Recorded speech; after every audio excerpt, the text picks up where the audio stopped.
Alors, bonjour à tous. Il y en a peut-être ici qui ne me connaissent pas, alors parce que je vois beaucoup de nouveaux visages. Alors, je m'appelle Normand Charret. Je suis pasteur à l'église de Granby.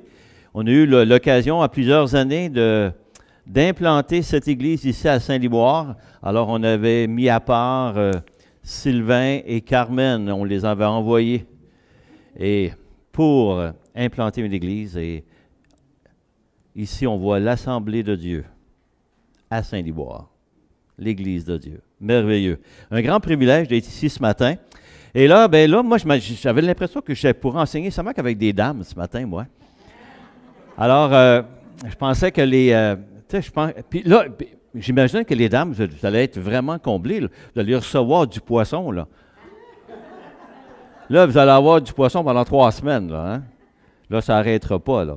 Là, tous les soirs, matin, midi, soir, là, vous allez avoir du poisson. Quand on parle de poisson, je connais bien ces choses. Mon épouse, elle est originaire de la Côte-Nord et elle m'a appris à aimer le poisson.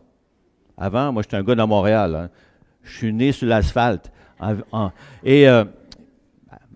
Manger du poisson, c'était pas trop fort dans notre famille. Et ma chérie m'a appris à apprécier ce délicieux aliment qu'est le poisson. Alors, mais ce matin, je ne suis pas venu pour parler de poisson. Hein? Si je vous parle du bon samaritain, est-ce que ça vous dit quelque chose? Vous savez, c'est une expression hors de l'ordinaire. Hein? Qu'est-ce que ça veut dire pour vous, bon samaritain? Si je pose la question. Il y en a qui vous pouvez lever le doigt, là. Ça va être interactif aujourd'hui. Là. Savoir. OK. Savoir aider sans attendre de retour. Est-ce qu'il y a d'autres? Ne pas juger. Est-ce que c'est une expression qu'on voit dans les journaux souvent? Ça arrive, quelquefois. Tu sais, c'est une expression qui semble assez quand même populaire quand on parle de bon samaritain. Hein, on dit que quelqu'un c'est un bon samaritain. Là, j'ai ma fiole dans les mains, là, ça va vous décourager, là, ça va vous... Non, je vais la cacher ici. Ah, ben oui, il y a une place pour cacher ça, là. C'est bien merveilleux, c'est bon. Alors, c'est vrai qu'on voit ça dans les journaux quand on parle du bon samaritain, parce que c'est une expression qui est quand même assez populaire. Quand quelqu'un qui rend un bon service, un service hors de l'ordinaire, sans attendre de retour, comme on vient juste de le dire, on va parler, bien, quelqu'un c'est un bon samaritain. Mais c'est rare que vous allez entendre l'expression, cette dame, c'est une bonne Marie de Béthanie. Or, même Jésus a dit que ce qu'elle a fait, ça va être raconté partout dans le monde.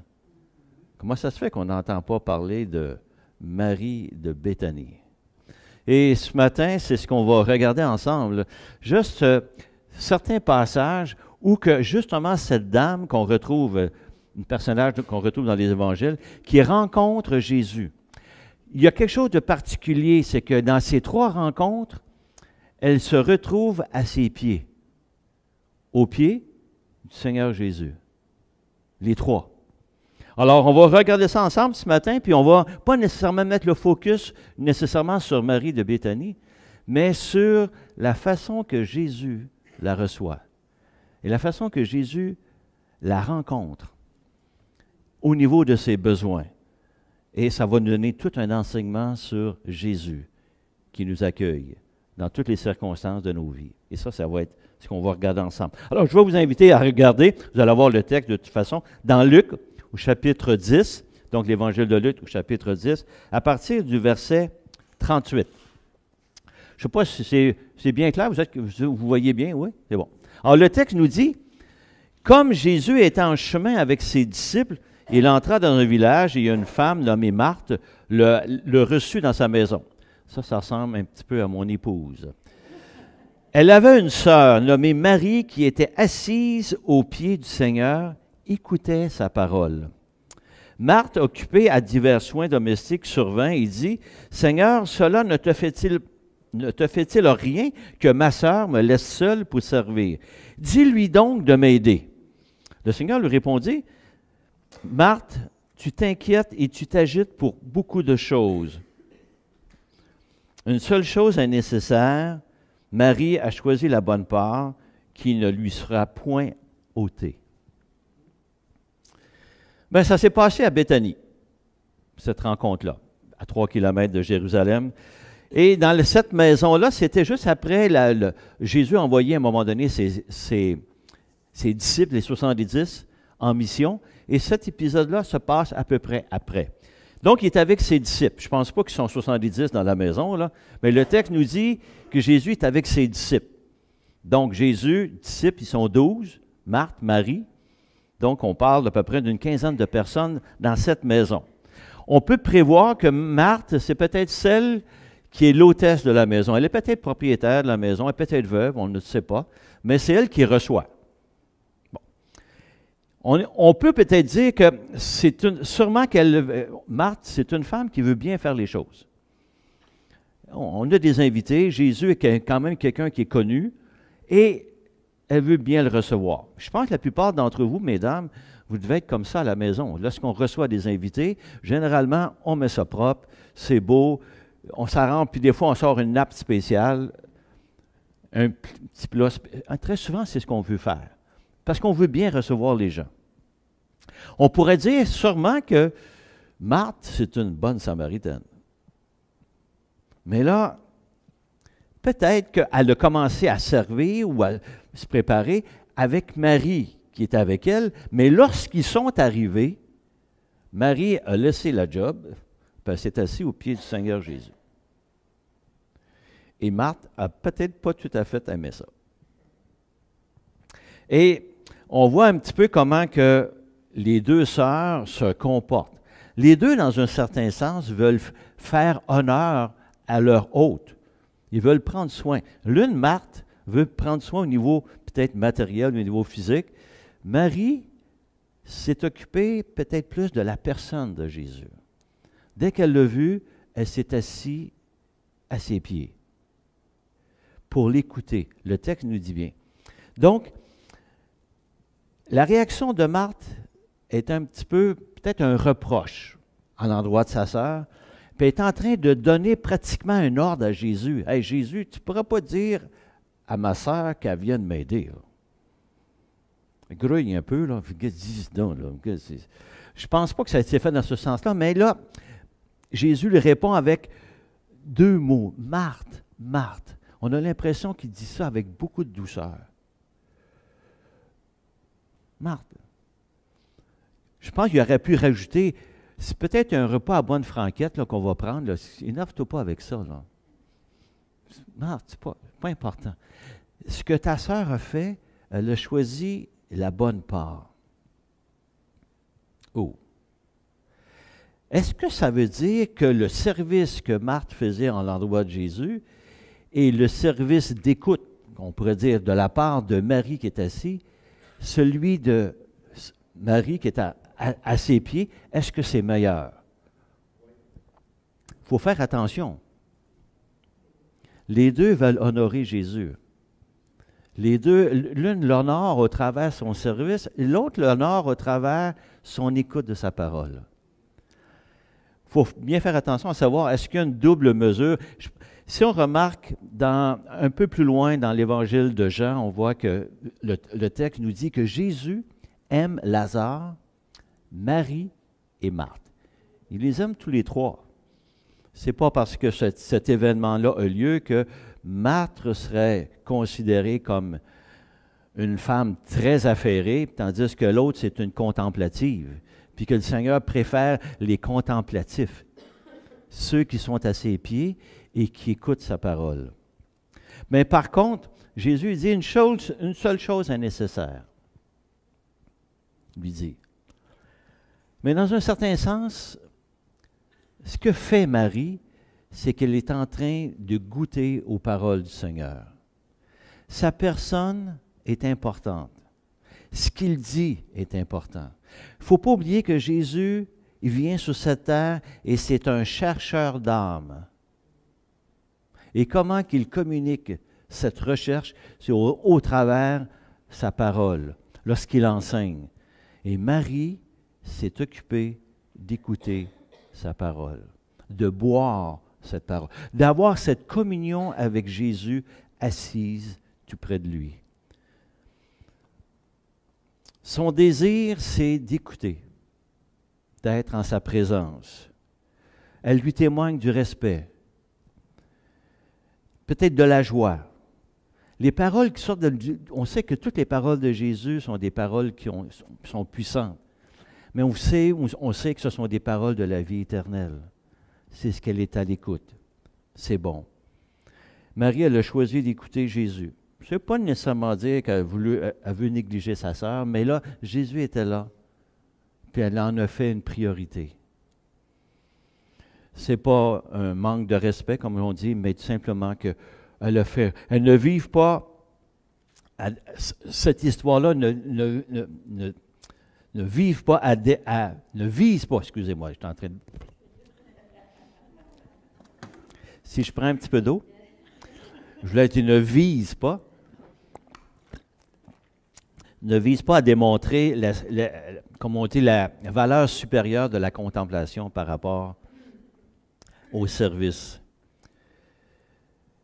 Parce qu'on sait que des femmes qui ont servi Jésus dans d'autres occasions. On voit ça entre autres, même dans l'Évangile de Luc. On parle de Marie, de Jeanne et de Suzanne. On voit ça au début du chapitre, je pense, chapitre 8. Ces trois femmes-là, entre autres, elles servaient Jésus à l'aide peut-être de leurs biens. On ne sait pas comment ça se faisait, mais au moins. Et il n'y a jamais eu aucun reproche de la part de Jésus auprès de ces dames. Donc, des dames, des femmes qui servent Jésus sont quand même appréciées. Jésus reconnaît ces choses-là. Dans notre vie, si on regarde comme application dans nos propres vies, qu'est-ce que ça veut dire? On peut servir le Seigneur Jésus de plusieurs façons. C'est sûr qu'on peut le servir au travers des services qu'on rend aux autres, mais également de s'abandonner à son conseil, de s'abandonner à la prière, de s'abandonner à l'écoute du Seigneur Jésus. Est-ce que quand la plupart d'entre nous, on prend du temps avec le Seigneur, est-ce qu'on est à l'écoute de ce qu'il nous dit, de ce qu'il nous enseigne, que ce soit au travers de la parole de Dieu? Ô combien que c'est précieux. Pourquoi? Parce que Jésus est précieux. Parce que Jésus aime nos âmes. Il nous aime. Il nous apprécie.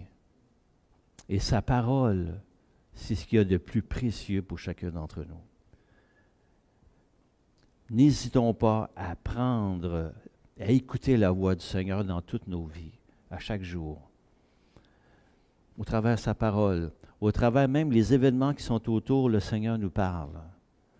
Et c'est bon d'être à son écoute.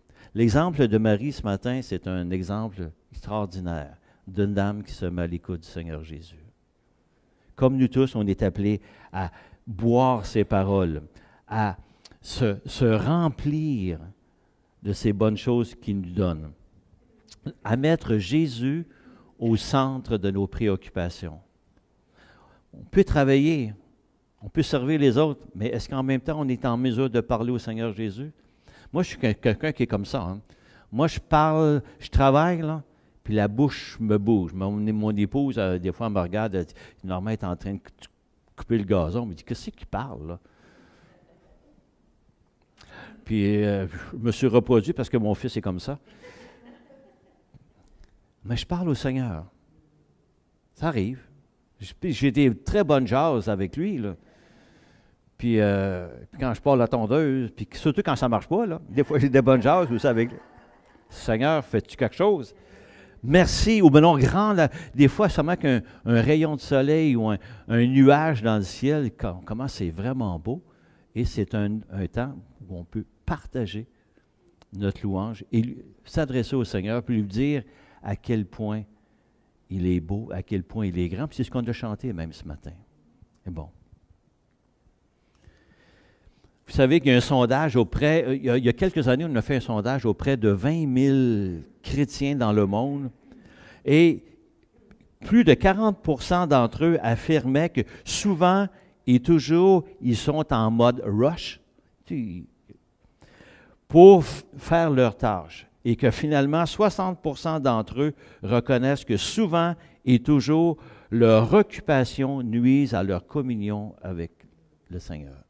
Ils sont tellement occupés, on parle de chrétiens, un sondage auprès de 20 000 chrétiens dans le monde, comme quand on est 60% disent « je suis tellement occupé que ça affecte ma communion avec le Seigneur Jésus ».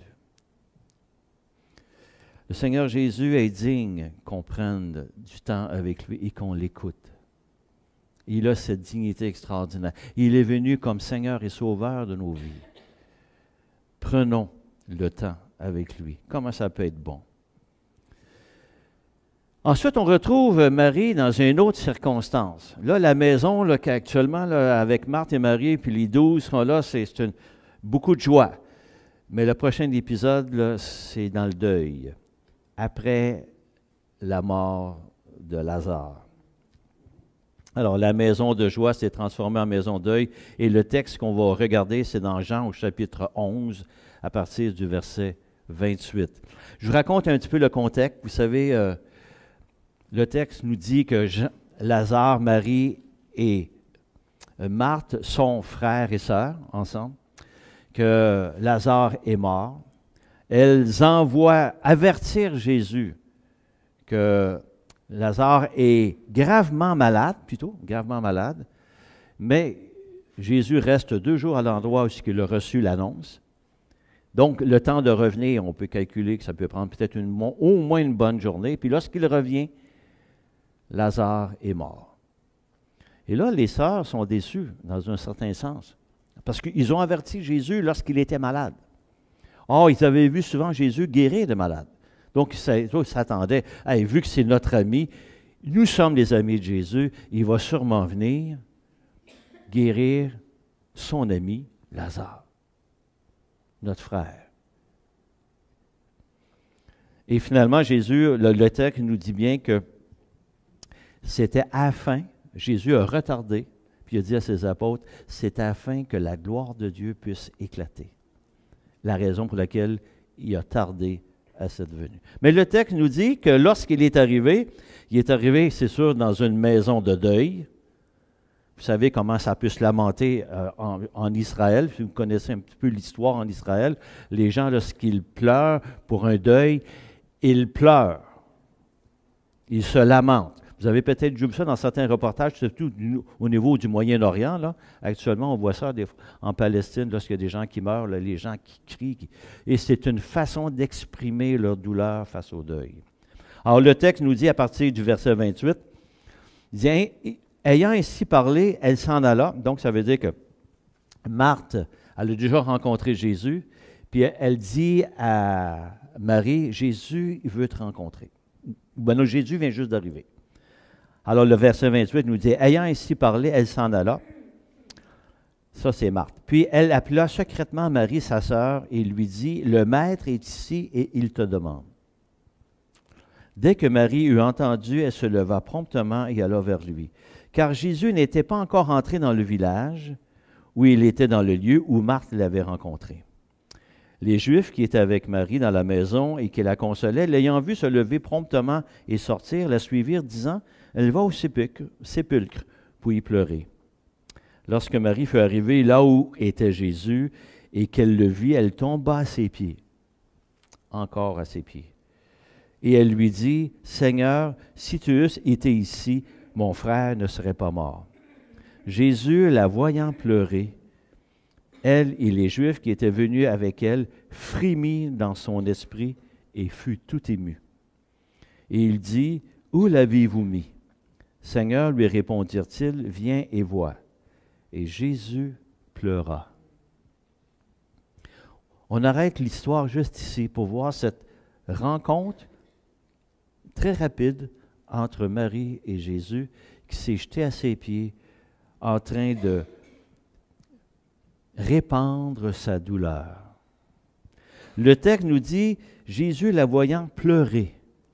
Et le mot pleurer dans le langage original grec, c'est se lamenter à grands cris. On se lamente. Et c'est ce qu'elle faisait. Selon la tradition juive de l'époque, elle répand sa douleur devant Dieu, devant le Seigneur Jésus. Avec une certaine forme de, peut-être de reproche. « Hey, si tu avais été ici, là, peut-être que mon frère ne serait pas mort. » Mais Jésus ne retient même pas ce reproche-là. Il reçoit sa douleur. Le texte nous dit qu'il frémit. Le mot frémir ici a un sens de être remué. Frémir dans le sens, oui, plutôt remuer d'indignation. Bon, quand on parle remuer d'indignation, ce n'est pas dans le sens qu'il est indigné du comportement de Marie, là. C'est qu'il voit les effets de la mort. La mort qui est la condamnation due au péché, puis il voit les effets que ça donne. Une dame qui est là, entre autres, qui est en souffrance. La mort, c'est terrible. Et Jésus est indigné de voir les effets, les conséquences de la mort. Mais le texte nous dit plus loin que Jésus fut tout ému. Et tout ému dans le sens de troubler. C'est comme si ses entrailles ont été bouleversées de voir la douleur de cette dame devant lui et les conséquences de la mort. Et Jésus, c'est comme s'il prend sur lui cette souffrance-là. Parce que le texte nous dit bien qu'ensuite, au verset 35, Jésus pleura. Et le mot pleura ici, dans le langage, c'est la seule place dans toute la Bible que l'on utilise ce mot-là. Pleurer, ici, a le sens de verser des larmes. Jésus ne s'est pas lamenté comme lorsque Marie a répandu son cœur devant le Seigneur. Il a versé des larmes de peine, de compassion. Il vient de recevoir toute la peine puis la douleur de cette dame-là. Le Seigneur sait qu'est-ce qu'il va faire dans les instants plus tard. Il va réveiller, même plus que réveiller, hein? Il va ressusciter Lazare. Réveiller de la mort, qu'on prend comme expression, mais il va faire... Mais il aurait pu lui dire, écoute, c'est pas grave, dans quelques minutes, moi, je vais ressusciter ton frère. Pas grave, arrête de pleurer, là. Non. Jésus a accueilli, a reçu sa douleur. Hey, au pied du Seigneur Jésus, ce n'est pas le meilleur endroit pour répandre nos douleurs.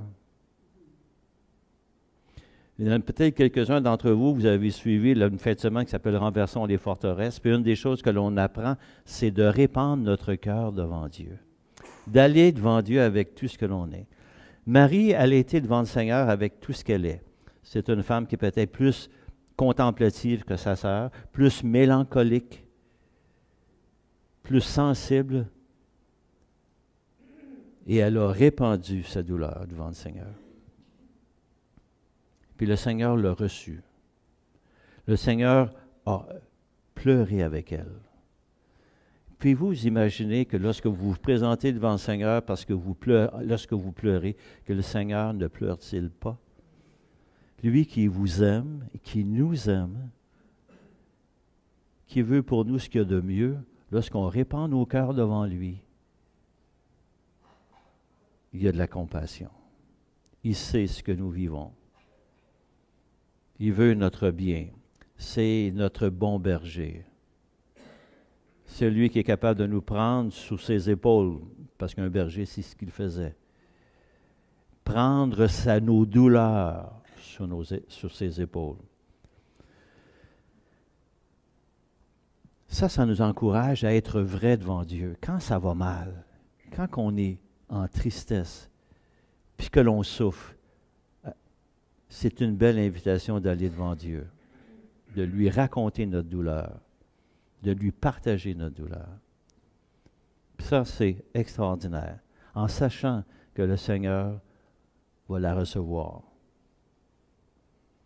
Au pied du Seigneur Jésus pour répandre nos cœurs. C'est la bonne place. Ah, que c'est la bonne place. Alors, moi, c'est ce que je fais. Même en passant ma tondeuse. Quand ça va mal. Moi, je suis un homme qui ne pleure pas. Hein. tout cas, c'est peut-être, en tout cas, vous pourriez prier pour moi pour que je puisse connecter davantage sur mes enfants. Mais je ne pleure pas. Peut-être parce que j'ai été éduqué sûrement de cette façon. Et parce qu'un homme, moi, j'ai été élevé dans une famille où on disait qu'un homme, ça ne pleure pas. Mais ça a des émotions quand même. Et quand je vois des gens qui pleurent, je trouve ça vraiment beau. Quand je vois ma chérie qui pleure, je trouve ça extraordinaire. Puis moi, je dis, j'aimerais ça être capable de faire ça, mais je ne suis pas capable. Mais des fois, je pleure en dedans. Je pleure en dedans. Là. Tu sais, il y a des tristesses qui sont là. Alors, donc, ça me permet de répandre mon cœur. Et même, parce que je sais qu'un jour, le Seigneur m'amène à sa stature parfaite. Un jour, il va m'amener à être comme lui. Puis Jésus versa des larmes. Mais le Seigneur, Jésus, je dis, là, je te retiens, moi, là. Faut que tu m'amènes là, un jour, à verser des larmes. Alors, moi, c'est un bon sujet de prière. Prier pour que Normand puisse connecter.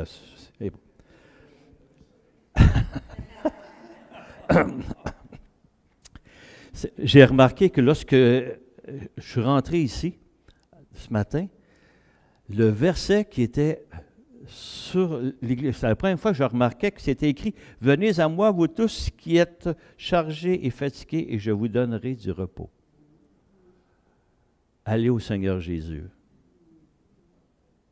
Vous qui êtes chargés et fatigués, et le Seigneur va nous donner du repos, de la consolation, du réconfort.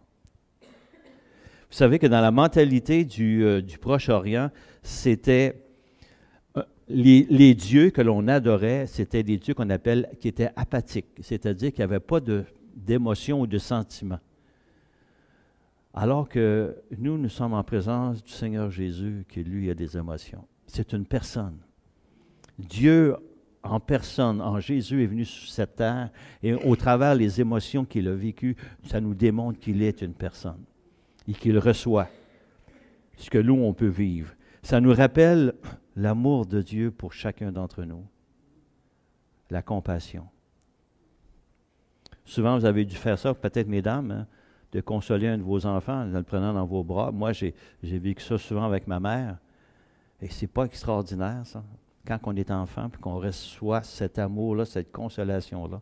Imaginez que c'est la même chose pour nous tous. Jésus, avec ses grands bras, qui nous prend et qui nous console dans des moments de tristesse. Donc, au pied du Seigneur Jésus, ce n'est pas le meilleur endroit de répandre son cœur. Mais, après ça, vous savez que la résurrection de Lazare a eu lieu. Mais là, la maison elle est redevenue une maison de joie. Alors là, le texte suivant, on va aller le voir. On retrouve ça dans Jean, au chapitre 12, à partir du verset 1. Le texte, ça s'est passé, c'est sûr, après la résurrection de Lazare. 6 jours avant la Pâque, Jésus arriva à Béthanie, où était Lazare, qu'il avait ressuscité des morts. Là, on lui fit un souper. Marthe servait. Oui, encore Marthe est à l'œuvre. Et Lazare était un de ceux qui se trouvaient à table avec lui. Marie, ayant pris une livre de parfum de nard pur de grand prix, oignit les pieds de Jésus, elle est encore à ses pieds, et elle lui essuya les pieds avec ses cheveux. Et la maison fut remplie de l'odeur du parfum. Ça, c'est quelques jours après la résurrection. Avant ce qu'on appelle souvent, nous, la semaine sainte. Avant peut-être le dimanche où que Jésus est rentré de façon triomphale à Jérusalem. C'est peut-être le sabbat juste avant. Fort possible que ça ait eu lieu à cet endroit. Ça se passe à Béthanie. Sûrement, selon d'autres textes dans les évangiles, dans la maison de Simon le lépreux. Simon le lépreux, c'est peut-être, on ne sait pas, est-ce que c'est le mari de Marthe, peut-être? Est-ce que c'est est-ce que Simon le lépreux qui reçoit Jésus et tous ceux qui voulaient voir Lazare, qui venait juste d'être ressuscité, là, est-ce qu'il a demandé à excusez-moi, est-ce qu'il a demandé à Marthe de faire le service? Peut-être. Vu que c'est Lazare qui était son frère. Donc, beaucoup de personnages dans cette rencontre-là. ça semble être un dîner, ou un souper, peut-être un repas d'hommes. Parce que là, on parle de personnes qui servent et Marie qui arrive par en arrière. Il faut penser que les repas, vous savez, peut-être, je ne sais pas si on vous a déjà expliqué ça, à la mode romaine, les gens étaient sur un genre de, peut-être de tapis, sur un coude, sur le côté, et ils mangeaient. Donc, ils étaient étendus par terre, et ils s'appuyaient sur un coude. Donc, il y avait les pieds qui étaient de ce côté-là. Et ils étaient placés en U. Donc, et le centre, c'est là qu'était la nourriture, puis souvent, ils prenaient la nourriture avec leurs propres mains.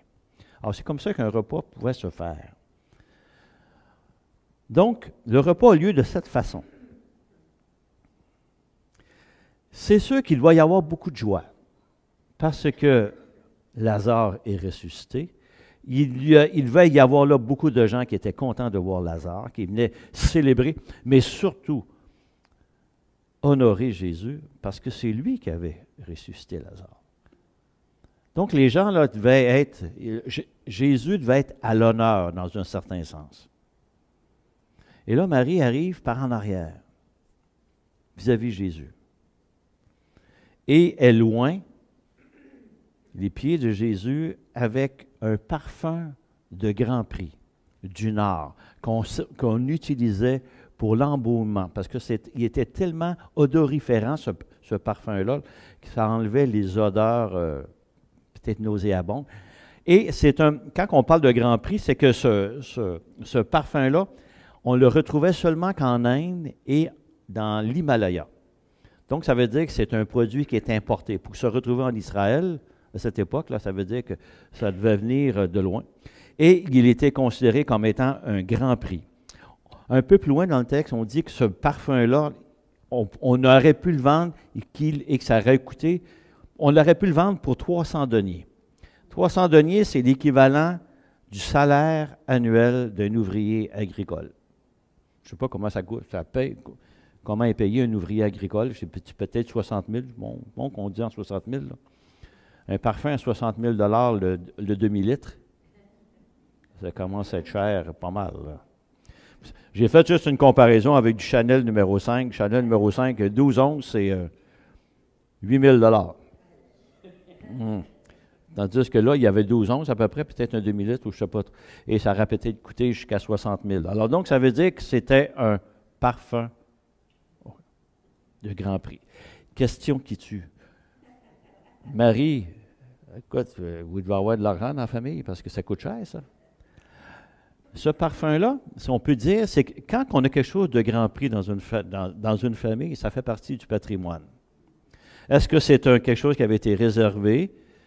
On l'avait acquis peut-être de génération en génération, puis on savait qu'on pouvait l'utiliser pour l'embaumement. Peut-être, puis l'embaumement de quelqu'un, là, dans la famille. Là.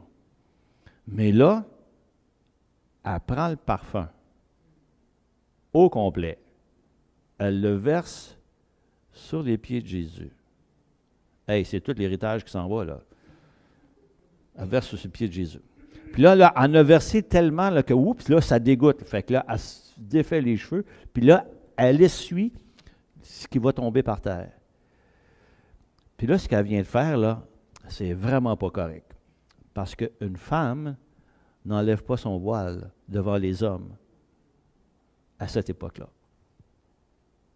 Et en plus, elle a utilisé un parfum de grand prix. Wow!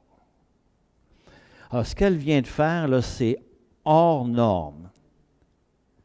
Elle, c'est pas grave. C'est Jésus. Et pour elle, le geste qu'elle pose, c'est qu'elle est en train de considérer Jésus comme ce qui était de plus précieux. Lui qui vient de donner la vie à son frère, Jésus dont elle a écouté les paroles, qu'elle a peut-être déjà vu guérir des gens, Jésus, c'est un être précieux. Puis elle lui donne ce qu'il y a de plus grand prix.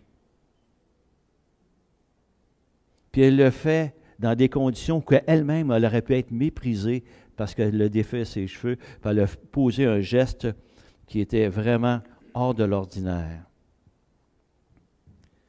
C'est une marque d'amour, de reconnaissance qu'elle est en train de faire à l'endroit de Jésus. Un acte d'adoration. Elle lui a donné ce qu'il y avait de mieux.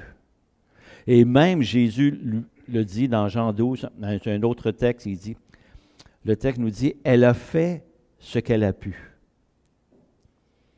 Elle a d'avance embaumé mon corps pour la sépulture.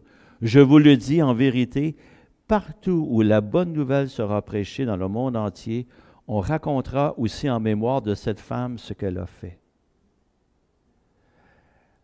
Normalement, elle devrait être plus populaire qu'un bon Samaritain.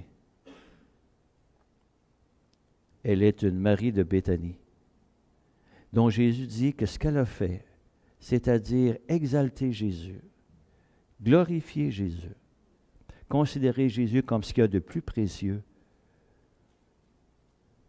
c'est ce qu'il y a de plus grandiose aux yeux de Jésus. C'est ce qui rend gloire à Dieu. C'est ce qu'elle a fait. Jésus, c'est la personne la plus précieuse dans notre monde. Il est l'auteur de notre salut pour tous et chacun. Le Créateur du ciel et de la terre. On voit ça dans Jean 1. Lorsque le monde fut Jésus, la parole était là. Jésus, l'être le plus précieux. Et Marie, au pied du Seigneur Jésus, l'a démontré pour cette façon. Elle lui avait donné ce qui était le plus cher. Puis vous savez, ce qu'elle lui a donné, elle lui a donné ce qu'elle avait, ce qui appartenait à la famille. Vous savez que nous avons tous, chacun, un parfum de bonne odeur. Ça correspond à ce que Dieu nous a donné, nous, nos dons, nos talents, nos capacités. Et on est appelé à les donner au Seigneur Jésus, à partager. Lorsqu'elle a brisé le vase dans lequel était le parfum, un vase d'albâtre qui est en marbre blanc, alors c'est comme nous, lorsque nous sommes brisés et que notre parfum peut pouvoir sortir et rendre une bonne odeur autour de nous, au travers de ce que Dieu nous donne. Parce que Jésus est précieux. Et finalement, le parfum qui est en nous, c'est tout simplement que l'odeur de Jésus, que nous avons à transporter, à donner. Rien n'est trop précieux pour faire un don à Jésus. Tout ce que nous avons peut être donné à Jésus. Il est digne de tout ce que nous possédons, de tout ce que nous avons. Alors ce matin, c'est ce on voulait juste voir ensemble. Marie de Béthanie, celle qu'on pourrait considérer plus populaire qu'un bon Samaritain. Marie de Béthanie qui est au pied du Seigneur Jésus pour écouter sa parole et communier avec lui.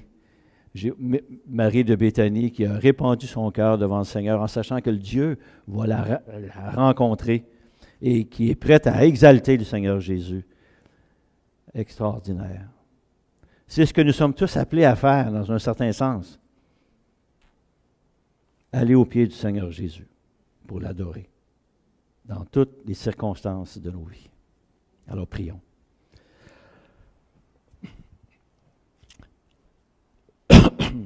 Alors Seigneur, merci pour cette grâce que nous avons en toi, de ce qu'on peut, à chaque instant de nos vies, Seigneur, venir à tes pieds, venir te rencontrer, pour t'exalter, Seigneur, répandre nos cœurs, pour t'écouter.